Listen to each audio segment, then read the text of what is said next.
जय श्री राधे। रामधारी गुप्ता, खंड 2, पितलेखन संख्या 39, गति 80 शब्द प्रति मिनट। प्रारंभ करें। सज्जनों और देवियों, विगत 2 दशकों से मेरा संपर्क जहाँ तक कार्यालयीन कार्यभार का प्रश्न है, देश के विभिन्न भागों में कार्यरत स्वैच्छिक हिंदी संस्थाओं से रहा है विराम। अतएव आज इस गौरवपूर्ण मंच से संस्थाओं और उनके इर्द गिर्द की बातों पर अपने विचार केंद्रित करूंगा विराम। जहां हिंदी शिक्षण एवं परीक्षा संचालन हिंदी प्रचार प्रसार के सर्वाधिक रचनात्मक कार्यक्रम हैं, वहीं हिंदीतर क्षेत्र में हिंदी के लिए अनुकूल वातावरण निर्माण भी एक महत्वपूर्ण पहलू है विराम। आज इन कार्यक्रमों के संचालन सहज सुगम नहीं रह गए, बल्कि चुनौतीपूर्ण हो गए हैं विराम। विद्यार्थियों की योग्यता बढ़ाने के लिए शिक्षा एवं परीक्षा के अतिरिक्त हिंदी वक्तव्य, निबंध, वाद विवाद के साथ साथ नाटक, एकांकी प्रतियोगिताएं आयोजित की जाती हैं विराम। हिंदी शिक्षकों प्रचारकों के लिए शिविर, पुनश्चर्या कार्य शिविर, पुरस्कार योजना जैसे कार्यक्रम आयोजित किए जाते हैं विराम। अनुकूल वातावरण निर्माण के लिए जहां इन कार्यक्रमों को अधिक प्रभावी और परिणामी बनाने की आवश्यकता है, वहीं अन्य प्रभावी कार्यक्रमों की परिकल्पना करनी होगी विराम। हिंदी शिक्षण, परीक्षा संचालन और वातावरण निर्माण, इन तीनों के आनुपातिक और सफल आयोजन पर विद्यार्थियों का हिंदी ज्ञान अर्थात हिंदी बोलने, पढ़ने एवं लिखने की दक्षता का पूरा दारोमदार टिका रहता है विराम।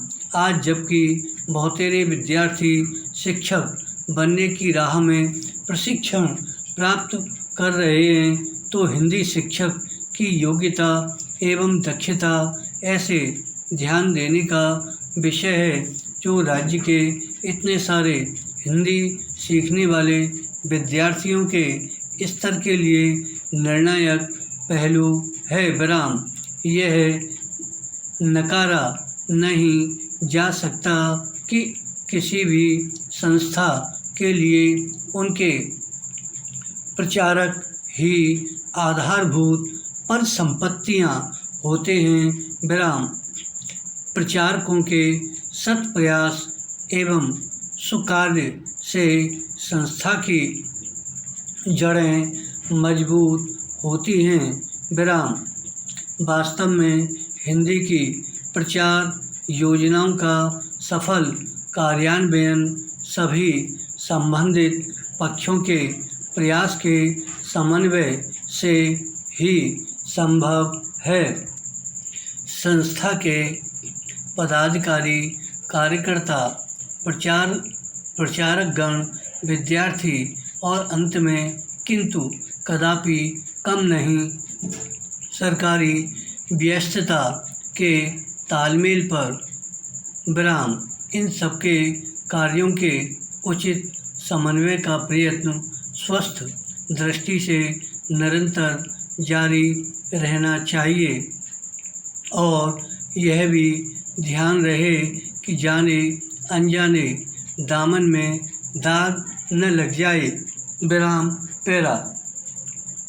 भारत ग्रामों का देश है और अधिकांश भारतीय जनता ग्रामों में बसती है विराम। नगरों और शहरों के नागरिकों को शिक्षा की कई सुविधाएं प्राप्त हैं, यों उन्हें हिंदी पढ़ने के यथेष्ट अवसर उपलब्ध हो जाते हैं। विराम।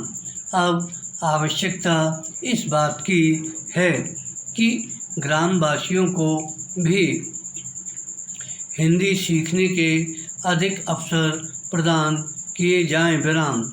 हिंदी राष्ट्रीय अस्मिता, राष्ट्रीय पहचान, राष्ट्रीय गौरव की भाषा है। विराम। यह राष्ट्रभाषा राजभाषा घोषित तो हो चुकी है, किंतु अब तक इसे अपना उचित स्थान प्राप्त नहीं हुआ है। विराम। इसके लिए जब तक शासन और जनता दोनों ओर से समवेत प्रयास नहीं होगा, लक्ष्य की प्राप्ति नहीं हो सकेगी। विराम। राष्ट्रभाषा से ही किसी राष्ट्र की भावात्मक एकता, राष्ट्रीय एकता की प्राप्ति की जा सकती है। विराम। अपने देश की भाषा को छोड़ किसी अन्य विदेशी भाषा से इसकी प्राप्ति कदापि नहीं की जा सकती। विराम।